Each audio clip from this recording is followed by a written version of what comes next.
Hello everyone, कैसे हैं आप लोग। उम्मीद करती हूँ कि सभी लोग बढ़िया होंगे और हम भी एकदम बढ़िया हैं। तो स्वागत है आप सभी लोगों का हमारे चैनल पे।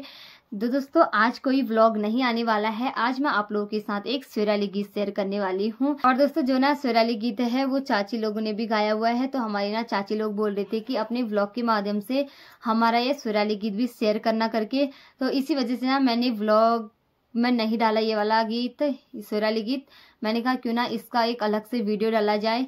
तो आज मैं आप लोगों के साथ ये गीत शेयर करने वाली हूँ। अगर आप लोगों को पसंद आएगा तो लाइक, कमेंट और शेयर जरूर कर दीजिएगा।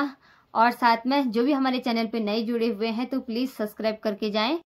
बजानी दूरा हा पूरा बजानी दूरा पूरा बजानी दूरा हा पूरा बजानी दूरा हा पूरा बजानी दूरा हा पूरा बजानी दूरा सोरा सोराली बजकी हवा सोला सोलाली बजकी हवा सोरा सोराली बजकी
तुम तो भया चेली बेटी, तुम तो भया चेली बेटी, तुम तो भया चेली बेटी, तुम तो भया चेली बेटी, तुम तो भया चेली बेटी।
झटका